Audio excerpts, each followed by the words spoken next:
Good morning po sa inyong lahat. Ayan, ako po'y humahabol sa pagdiriwang ng pag-ibig ngayong Pebrero, kaya ako'y namumula. Dahil ito na po yung huling linggo ng ating series ngayong buwan ng Pebrero. Ang title po natin ay, ayan, dapat daw may konting pitik dun sa una. Huwag niyo tutuloy muna.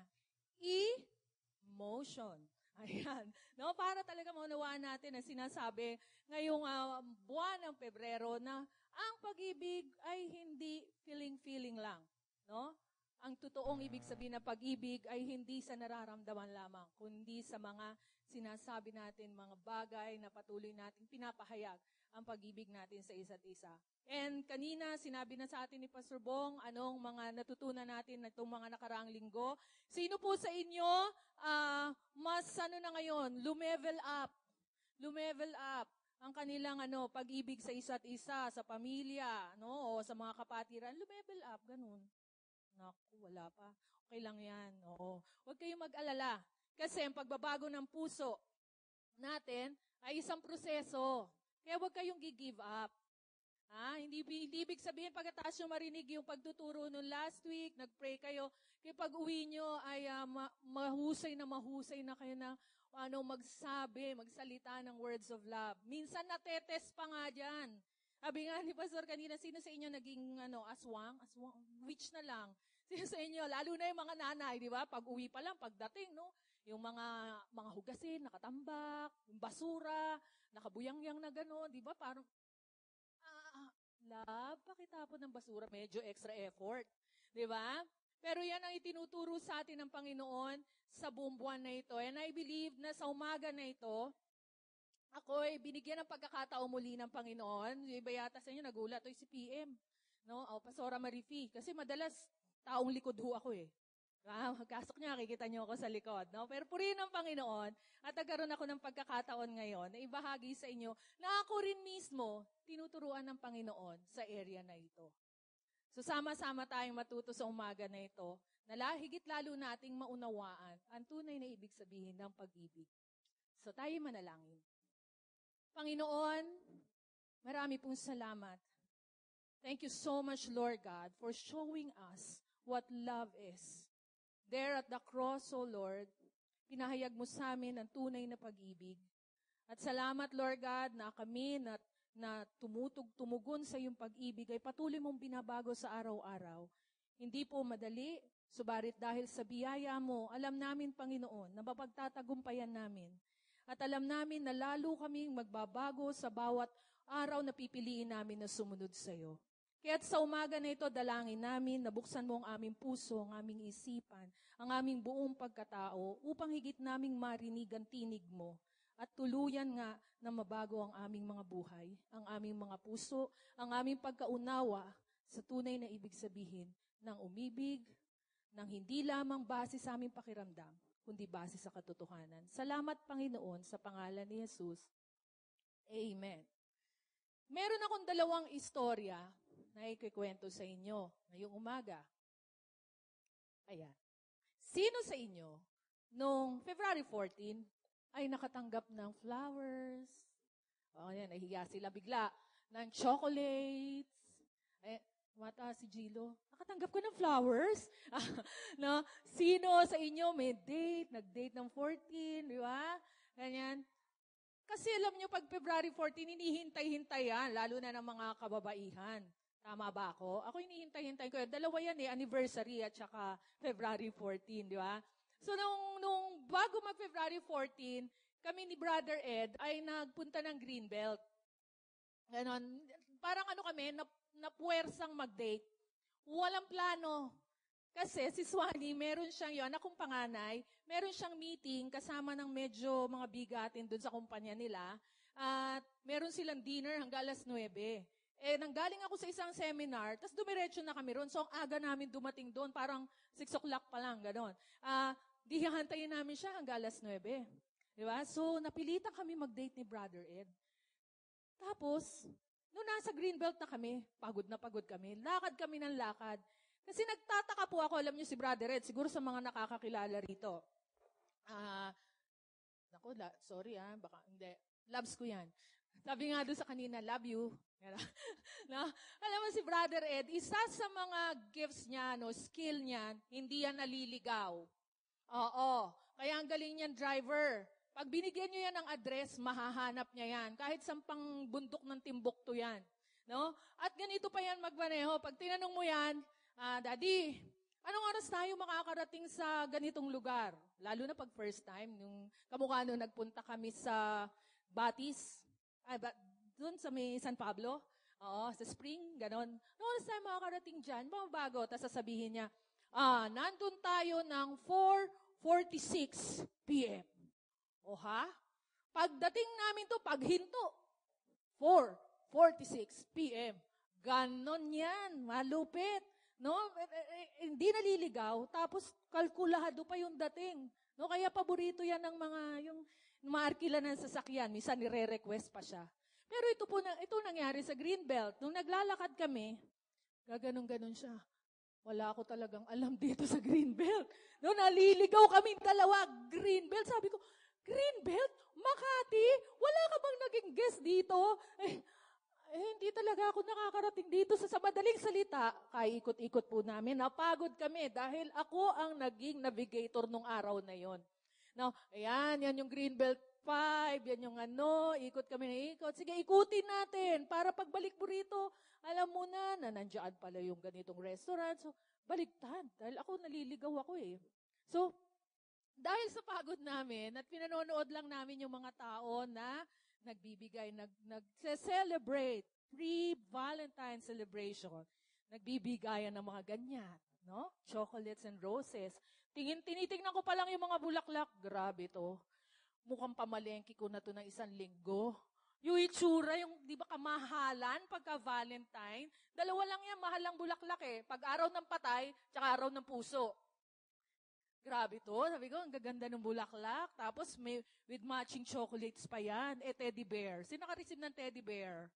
Ha? Ay, talaga. Bless ka. Oo. Kasi yung mga ganito, hindi na kami binibigyan ng teddy bear. Dati meron pa yan eh. No? So, yung mga ganyang mga actions, nakikita ko, talaga pinanood ko, alam niyo yung mga tindahan, nakapila yung mga tao, mga kalalakihan. Tunay na lalaki, bumibili ng rosas. No? At yung chocolate, pakyawan talaga, bagbag. Sabi ko, mukhang ang dami niyang girlfriend kasi ang dami ng chocolate na binibili niya. No? So, dahil sa pagod namin ganyan, ay naupo kami ni Brother Ed sa isang lugar. Siyempre, hindi naman magpapahuli si Brother Ed. Binigyan niya rin ako ng chocolates. At ako pa ay hindi mahilig sa chocolate. Except itong chocolate na yan. Pagka yan, bawal lang sharing. Selfish ako dyan. No, kasi bihira ko talagang matikman yan. Pero paborito ko yan. Yan lang ang chocolate na favorite ko. So, madaling salita, sa pagod namin, mupo kami sa isang lugar na para yata sa mga taong walang pang-date. Alam niyo yon, may mga ganun lugar sa mall, yung malalaking bato, tapos hagdan-hagdan na itsura. Para ngayon sa festival, mga walang pang-date, nandun na lang sa may fountain. So, lumupo kaming ganyan kasi nag-iisip kami, ano bang gagawin? Hirap eh, no? Kasi hindi kami nagplano eh. Magagawin natin, inisa-isa namin yung restaurant, kung magkano yung presyo, para doon kami kakain, no? Ano ba, Japanese, Chinese, Pinoy, o turo-turo na lang tayo.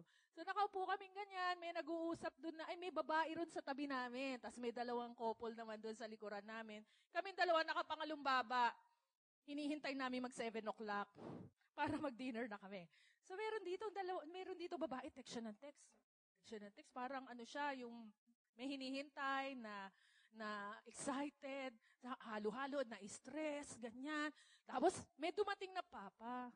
Hindi ko napansin yon. Dumating ang kanyang sweetheart. No, bigla na lang nawala yung babae. Talagang tumatakbo siyang gano'n, biglang nawala. Pagtingin ng babae sa likod ko, yung couple, Miss! Sabi niya, yung cellphone. Ang layo na. Talagang hinabol si kuya dahil may rose at chocolates eh. No, hinabol ko ngayon. Miss, yung cellphone mo. Ay, thank you po. Kala ko ibibigay sa akin chocolate niya eh. Pero may cellphone niya, mamahaling Samsung. So, minsan, di ba, kapag tayo excited, in love, ganyan, at nakakatanggap tayo ng expression ng pag-ibig sa atin, para tayong nababaliw. Nakakalimot. Dahil parang lahat tayo, we long for that, no? Na tayo ay maramdaman natin na minamahal tayo. At excited din naman tayo na iparamdam sa kapwa natin yung pagmamahal. Tama ba ako? Sino rito excited pag Valentine? Wala, kasi loveless, naka-block. Ano, ang naka-block daw nung Valentine ay single since birth. Kaya marami nakaitim nung Valentine. So, ito naman yung pangalawang kwento ko. Nangyari bago mag-Valentine. The Fallen 44. Alam nyo, itong pangyayari na ito, sinundan ko talaga. Ni-research ko, inalam ko yung mga nangyayari, at nanonood ako habang nagluluto, habang naglilinis, pinapanood ko yung hearing. Alam nyo yung hearing na buong maghapon, simula alas 10 hanggang alas 4, pinanonood ko yung hearing. Kasi talagang hindi ma-reconcile sa isip ko yung nangyari. Parang ako rin mismo naghahanap ako ng sagot. Lalo na yung napanood ko yung viral video, no, na kumalat kung paano, anong nangyari. At sabi ko nga kay Brother Ed, sabi ko, Daddy, yung binaril ng 2 beses, ay gumatay ang middle name. So, baka kamag-anak natin yun. Pero, the more parang nire-research ko, inaalam ko, the more na bumilib ako sa klase ng devotion at commitment ng mga taga-PNP o ng mga sundalo. Dito pa lang sa Pilipinas. No, syempre meron pang mga sundalo. Pero yung kanilang devotion na ibigay ang buhay nila for people na hindi naman nila kilala, hindi naman nila kaano-ano, diba, na sumumpa sila, nangako sila, na ipagtatanggol nila ang bayan, mamahalin nila ang bayan, maninindigan sila, di sila susuko. Grabe. At yung lagi nating kinakanta na national anthem, mas nagkaroon ng ibig sabihin sa akin. Ang mamatay ng dahil sa'yo. And isa sa mga pinapalabas nun sa balita, nakita ko talaga umiiyak sila. Pagdating nung parte na yan, nung kinakanta nila yung national anthem, ang mamatay ng dahil sa'yo. Ano ba talaga ang mukha ng pag-ibig? Pagka ba tinignan natin, mas malupit ito kasi namatay para sa bayan. Kesa yung bigay ng chocolate, yung paggawa ng mga random acts ng kabutihan o pagtagpo ng mga needs ng mahal mo sa buhay, pagbibigay ng mga pagpaplano, paano mapapasaya ang mga mahal natin sa buhay. Ano ba talaga? Ito ba, mas ito ba, yung ibigay mo yung buhay mo, mamatay ka para sa ibang tao, para sa pinaniniwalaan mo? How real love is shown. How real love is shown. And this morning, yan ang nais ko na higit nating maunawaan. Naniniwala ako na meron sa ating nais sabihin ng Panginoon mula sa aklat ng 1 John, mula sa kanyang Gospel sa 1 John. And meron tayong pag-uusapan ngayon sa talatang ito na mas magbibigay sa atin na higit na kaunawaan. Paano ba talaga? Ano ang itsura ng tunay na nagmamahal, ng tunay na umiibig? Wala rin. Ayun. At bago tayo dumakurong, gusto ko lang magbigay ng konting background sa aklat ng 1 John. Now, 1 John actually ay extension ng John, ng Gospel of John. Na kung saan dito ay sumulat si John sa mga mananampalataya sa lugar ng Asia Minor o ngayon sa Middle East yan, upang i-encourage sila na manindigan at wag bumigay sa mga maling katuruan, sa mga false teachings na kumakalat noon sa lugar na iyon. At saka para i-encourage sila, exhort sila na magpatuloy na sumunod sa Panginoon at mahalin ang isa't isa. To love one another and continue to obey the Lord. And before we go, dun sa talagang text na pag-uusapan natin, which is 1 John 3:16-18, binanggit ni John before that, yung kakaibahan ng dalawang tao na anak ng Diyos at saka yung hindi sa Diyos. No? Ang kanyang comparison dyan ay si Cain at si Abel, na kung saan si Cain ang sinusunod niya ay yung kasamaan ng puso at si Abel naman ay yung katwiran ng Diyos. So doon nakita na hindi ito ang pagmamahal na sasaktan mo ang kapatid mo. No? Kundi ang tunay na pagmamahal ay dito natin makikita sa talatang ito na pag-uusapan natin. So sabi dito, sa verse 16, this is how we know what love is. Jesus Christ laid down His life for us. Ito ang sabi ni John dito. This is how we know. Ibig sabihin nito, sinasabi niya rito, knowing by experience. Ito yung naranasan natin, naranasan nyo. Nasabi niya, kayo na mga nanampalataya kay Jesus, ito ang hindi lang parang empty na head knowledge. Naunawaan nila, nalaman nila, kasi na-experience nila. Naranasan nila na ialay ni Jesus ang buhay niya para sa kanila. Katulad natin na nanampalataya sa Panginoon, naranasan natin yan.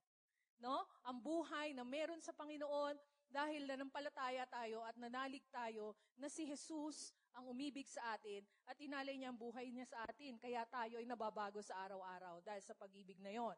Kanina binanggit ni Pastor Bong yan. So, Jesus Christ laid down His life for us. So, we know that. Malinaw sa atin yan. Pero ito sabi niya sa susunod, and we ought to lay down our lives for our brothers and sisters. To lay down our lives for our brothers and sisters. Yung ginawa ni Jesus, si Jesus lang makakagawa nun. No? Pero bakit sinasabi dito ni Juan na, and we ought to lay down our lives for our brothers and sisters? Kaya ba natin yun? Pag-iisipin mo, di ba, buwis buhay ba talaga to? Kagaya ng Fallen 44? Yung ba ang talagang ibig sabihin para masabi natin na real love ang pag-ibig natin? Kailangan mamatay ka? O ibigay mo yung buhay mo? Alala ko nung isang kahapon na umaga, pinag-uusapan namin ni Swani, yung anak ko, kung yung hirap ng nanay kapag siya ay nagbubuntis. No? Sasabihan ng matatanda, kapag kabuntis ang nanay, ang isang paa niyan, nasa hukay. No, hindi mo alam kung mabubuhay siya o makakasurvive ba siya. And we know different stories ng mga ina na even in the time of birth talagang namatay siya, no, nawala siya. So, parang ganun ba yan? Kailangan para mapatunayan mo na mahal mo ang isang tao, kailangan buwis buhay. Pero yun ang sinabi dito. Lay down our lives for our brothers and sisters. So, pag tinignan natin to, mukhang walang may kayang gumawa nito. Sino? Wala eh. Kahit ako, parang hindi ko magagawa to. Jesus Christ set a model through the cross. But it is Jesus Christ. And then, buti na lang, may verse 17. Sabi dito sa verse 17, if anyone has material possession and sees a brother or a sister in need but has no pity on them, how can the love of God be in that person? Buti na lang, dito, sinagot ni John yung tanong natin. He was pointing out on material things. Dahil lahat naman tayo, material possessions, lahat naman tayo may material possessions, correct? Kay konti yan, kay marami. Pero here he was stressing na material possession is something that sustains life. Yan yung basic needs ng tao. No, light, water, shelter, food, yan. Yan lahat yan, meron tayo eh. So, pwede na tayong magbigay. Pwede nating ibigay. And he was pointing here na kung merong pangangailangan sa harapan mo at dinedma mo, paano mo sasabihin na may pag-ibig sa puso mo? So, kanina, sinasabi niya ni John, kailangan ialay mo ang buhay mo. Ngayon naman sinasabi niya, kung hindi mo binabaliwala mo yung pangangailangan ng kapatiran sa harapan mo, paano mo sasabihin na may pag-ibig sa puso mo? Mahirap pa rin. Parang setting a statement dito na parang imposible, parang hindi magagawa. No? Kasi yung mga hawak natin, pinaghirapan natin yan eh. Di ba? No, yung mga meron tayo, pag yan ang nasasaling, nagre-react tayo eh. Whether time, talents, or treasure yan, pagka yan yung parang hinihingi sa atin, naibigay, nagre-react tayo, minsan nagdadalawang isip tayo. Pero ano bang ibig sabihin ni Juan dito? Ano ba ibig niyan sabihin? Para higit natin lubos na maunawahan, how real love is shown. Ito ang sagot niya sa verse 18. Dear children, as if yung kinakausap ni John ay mga anak niya, no, may feeling, di ba? Let us not love with words or speech, but with actions and in truth. Let us not love with words. Nung nakaraang linggo, natutunan natin ito. Na a changed heart, di ba, you can only speak words of love if you have a change of heart. So, hindi masama na magsabi ka ng mga words of love.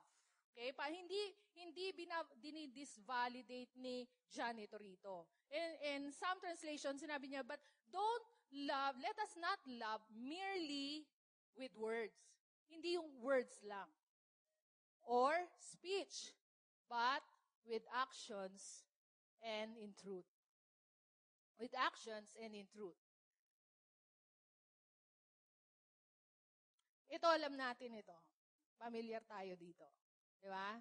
Lagi natin sinasabi to, kapag kami hindi tumutupad ng mga pangako sa atin, o kaya may mga sinasabi sa atin, pero hindi niya tinutupad, lagi natin sinasabi, I love you ka ng I love you dyan. Hindi naman nakikita sa'yo. Kasi, di ba, action speaks louder than words. Alam natin yan eh, familiar tayo dyan. And sometimes we demand that from people around us, from people we love. Pero ano ba talaga in the context of people na nakaunawa ng tunay na pag-ibig ng Panginoon? Hindi mas higit ang action sa words. Words of love is equal to the actions na ginagawa natin towards that love. Hindi yan mas okay ka pag ma-action ka, pero hindi ka nagsasalita, hindi mo binibigkas yung pag-ibig mo. No, kasi parang dito sinasabi ganon. And that is our mindset. Yan ang iniisip natin. Na hindi okay ang sinasabi mo kung hindi nakikita sa gawa mo. But on the passage in verse 18 na pinag-uusapan natin, it's very important na maunawaan natin ang salitang sinabi rito. But with actions and in truth.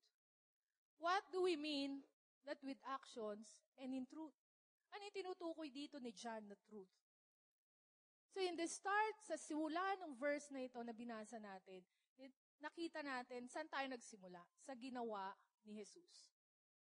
And that is the truth. The gospel of love that was given to us. That was made known to us by Jesus Christ. So hindi talaga natin kaya, no, na to lay down our lives apart with the understanding of what Jesus has done for us. Kasi importante na maunawaan natin, ano ba nagmo-motivate sa puso natin? Bakit tayo nagmamahal? Kasi pwede naman tayong gumawa ng mabubuting bagay para ipakita ang mahal natin ng isang tao. Hindi ba pagmamahal yung magbigay ng bulaklak, ng chocolate? Kailangan ba talaga mamatay ka? O ibigay buwis buhay ka? So in this passage, we have to understand na ang totoong action ng pag-ibig na may gawa ay base sa katotohanan ng Panginoon. Hindi base sa kakayahan lang nating isipin yun o gawin iyon. And I remember na isa sa mga karanasan ko in my own journey in learning, itong bagay na ito is, hindi ko kayang gawin ng isang bagay without really reminding myself of the love of God. Hindi ko kaya maging mabuti sa isang tao without reminding myself kung paano naging mabuti sa akin ng Panginoon. Dahil naturally, hindi tayo ganon. Because of the sin that entangles our heart at binabago tayo ng Panginoon sa araw-araw. Yun ang mga bagay na unti-unti ko naunawaan. And it's really frustrating on my part. But when I discovered that it is the gospel of Christ that would help me, then everything changed. How real love is shown? Paano ba ito nakikita? Paano ba natin ito nauunawaan? Paano natin ito naipapahayag? I think this is what the Lord wants us to understand, that when the acts of love is motivated by the gospel of love. Kapag yung mga ginagawa natin ay hindi motivated lang para magpa-good shot tayo, o mag-show off tayo, o para sabi lang na mahal natin ang isang tao, di ba? Naalala ko pagka meron gustong ipagawa sa akin ng nanay ko noon, no? Ginagawa ko siya, pero hindi ko naiintindihan na ibig sabihin ng pag-ibig. Ginagawa ko siya dahil natatakot lang ako. Kaya ako sumusunod, kaya ako nag-aaral, kaya ako ginagawa yung magpapasaya sa kanya. No? Hindi ako motivated sa ginawa ng Panginoon sa akin. Kasi real love o acts of love should be motivated by what the Lord has done and given to us. And that is life. Pag sinasabi natin na laying down of life, yung sinabi kanina sa verse 16, that we should lay down your life. Ano ba ibig sabihin nun? Hindi yun buwis buhay. Kung hindi yun pag-aalay ng buong kabuuan ng buhay mo. Hindi yun yung para ilibing ka, basabing pinakita mong minahal mo ang tao. Kung hindi yung pag-aalay ng buhay mo, and what encompasses your life? Your life encompasses with your time. Diba? Yung oras na ibinibigay mo sa taong mahalaga sa'yo, iba yung mensahe kapag ka ikaw ay naroon at dala-dala mo yung pag-ibig ni Kristo dahil iba yung nanggagaling sa puso mo. Nararamdaman yun ng kausap mo. Nakikita ng kausap mo na hindi parang singit ka lang sa oras niya. Kapag ka ang ama or ang isang magulang ay talaga nagbibigay ng panahon sa kanyang anak, alam ng anak yun kung gaano siya kahalaga. Hindi yung pagka magkakasama nga kayo, kagaya namin, ting umaga ng Sabado, gusto namin magkakasama kami mag-breakfast. No? Pero bawal ang may nag-gadgets. Okay? Bawal may nag-cellphone, bawal may at ang my phone, iPad, iPod, yung mga ganyan. No? Kasi kung talagang mahal mo yung pamilya mo, bibigyan mo yan ng tamang panahon. I-offer mo talaga yung oras na yun para sa kanya. Yung sa mga small groups, mga simple church natin. Kung talagang iniibig natin ang mga isa't isa na naroon, bibigyan natin ng panahon na ma-build yung relasyon natin sa isa't isa, na pag may pangangailangan, nandun ka sa tamang oras, nasa tamang pagkakataon. And isa sa mga bagay pa na pwede nating ialay, which minsan hindi natin ito nabibigyan ng pansin, ay yung mga talento natin, yung mga abilidad natin, yung mga alam natin. Minsan withhold natin yan sa sarili lang natin, imbis na gamitin natin para sa Panginoon at para sa pagpapahayag ng pag-ibig natin sa isa't isa. Dito lang sa RLCC, akala lang natin, ang talento, no, ang pag-alay lang, ay yung ginagawa ng mga nandito sa harapan. No, ay, mahal na mahal nila si Lord at mahal na mahal nila tayo dahil nandito sila sa harapan. Oo, tama. Kasi binigyan sila ng Panginoon ng ganong abilidad para gamitin at ipadama sa inyong pag-ibig ng Panginoon. Pero hindi lang yun ang lugar. Para ipahayag natin pag-ibig natin sa isa't isa. Yung may bumisita sa isang nasa ospital, effort yun. Hindi ako, alam nyo ako, hirap akong bumisita sa ospital. Inaamin ko yan. Lagi ko sinasabi kay Swanee, ayokong bumibisita ng may cancer. Hirap ako. Kaya pag sa akin sinabi yan, extra effort, kasi hindi ko alam ano sasabihin ko, paano ko i-comfort, nahihirapan ako. Kaya pagka ginawa ko yan, talagang dying from myself. Kasi hindi ko gusto yon, bumibisita sa ospital. So, pagka merong namumroblemang kapatid, walang pang-enroll, di ba? Ikaw may trabaho ka, may kakayahan ka. Anong pwede mong gawin? Kapag ang magulang mo pagod, ikaw nakaupo ka lang, nanonood ng mga palabas sa YouTube, ina at anak, nood ka ng nood niyan. Imbis na tulungan mo yung nanay mo, tulungan mo yung mga magulang mo, na ipadama sa kanila, ay, marunong akong hugas ng plato. Marunong akong maglaba. Meron pa kayang youth na marunong maglaba ngayon? Marunong akong magluto. Ngayong araw na to, dahil kita ko talaga na pagod si ina, pagde-day open ko siya. Dahil mahal ko siya, papakita ko yung pag-ibig ng Panginoon na binabago ako sa pamamagitan ng mga kaya kong gawin. Walang kahit sino man sa atin dito na walang kayang gawin. Puno ka. Kahit nga puno namumunga Lahat tayo, meron tayong pwedeng gawin. Binigyan tayo ng abilidad ng Panginoon para gamitin at maipahayag ang pag-ibig niya sa pamamagitan natin. At uli, yan, ayaw natin niyang pag-usapan. Walang makikialam. Alam ko, kala nyo, nagjo-joke ako. Pero pare-pareho natin tong problema. And nun lang ang Faithful Sowers Fellowship. No? Nag-aaya kami, nag-invite kami ng mga sasama para lumago sila kung paano nila i-handle o ingatan yung treasure na pinagkatiwala sa kanila ng Panginoon. Wala pa yata kaming 20. Wala pa kaming 20 na umaten. Kasi issue to na nagkumuy-kurot sa puso pag ito ang pinag-uusapan natin.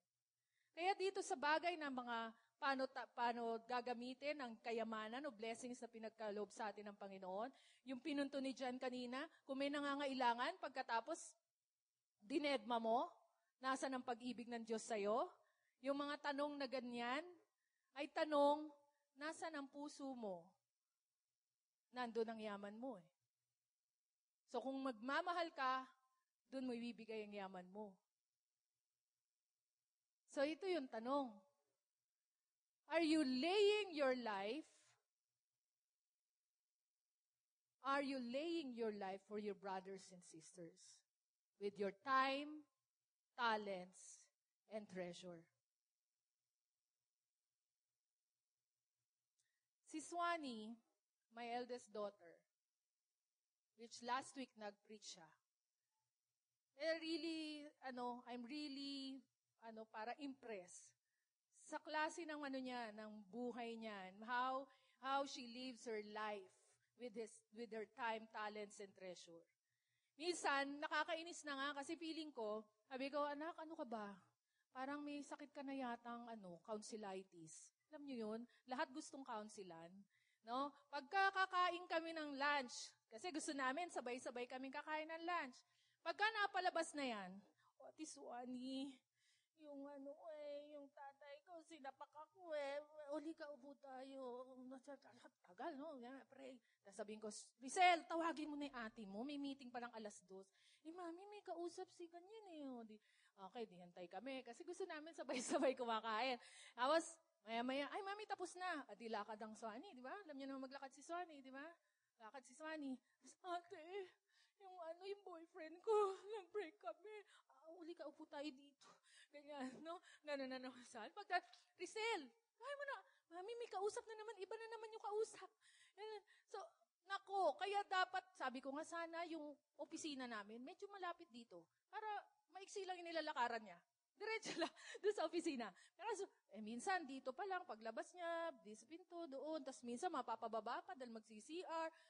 So sa madaling salita, minsan, tapos na kaming kumain, siya wala pa. Sabi niya, mami, sorry, kasi si ganito, si ganyan. Yung ganong heart niya. And minsan, si Swanee may trabaho, di ba? Alam niyo yon, no? Minsan lalapit sa akin, mami, pautang ng 100. May trabaho ka! Kasi si Swanee kasi, kung ano lang kailangan niya for the week, yun lang yung wini-withdraw niya sa bangko. Kasi wala raw pang lunch. Si ganyang brother, ganun-ganun. Ha? O sige, ampunin na lang natin. yung may ganun siyang heart. To always be there and to always be there and to always to show love for the brother. And alam niyo naman, hindi ko nababanggitin yung kanyang mga talents na patuloy niyang ino-offer. Mga abilidad niya na kahit pagod na pagod po yun, galing na opisina, paghahandaan niya. I'm not saying this to lift her up. No, ipagyabang siya, though I'm really proud of her. I am so amazed on how God has transformed her heart to be the person that she is right now. And I'm so blessed for that. At ito ang na-discover ko. Nabasa ko sa blog niya. Pwede niyong bisitahin sa Tumblr. Sabi niya, real love will naturally drive you to be selfless, thinking of the interest of others above your own. True love is doing the very thing that Jesus Christ, the greatest love of all, did on the cross of Calvary, laid down his life for the ones he loved. For the ones he loved. The acts of love is motivated by the gospel of love. The things that we do to show love should come from the things that God has showed us and has revealed to us through His love. Hindi natin yan kayang gawin apart from the understanding and embracing the kind of love na ibinigay sa atin ng Panginoon. And that is what you mean by loving others, not just in words, but in action and in truth. Sa katotohanan na hindi natin ginagawa ang ginagawa natin dahil lang gusto nating i-please ang sino man, o dahil napipilitan tayo, o dahil magagalit siya, o dahil magtatampo siya, kundi kaya natin minamahal ang kapwa natin dahil una tayong minahal ng Panginoon. Dahil una niyang pinahayag sa atin yun. Dahil una niyang ipinakita sa atin na ito ang klase ng pag-ibig na dapat inaalay nyo sa isa't isa. Hindi makasarili, hindi tungkol sa inyo, hindi tungkol sa iyong sarili o sa mga gusto natin, kundi tungkol sa ginawa ng Panginoon na nag-alay ng buhay niya para sa ating lahat. Kahit hindi tayo karapat-dapat. Kahit hindi tayo karapat-dapat. Minsan, ang kapatiran natin, hindi na karapat-dapat sa isip natin. Ang anak natin, asawa natin, o magulang natin, hindi karapat-dapat dahil sinasaktan tayo. Pero ang Panginoon, minahal tayo, binigay ang lahat, dahil mahal niya tayo.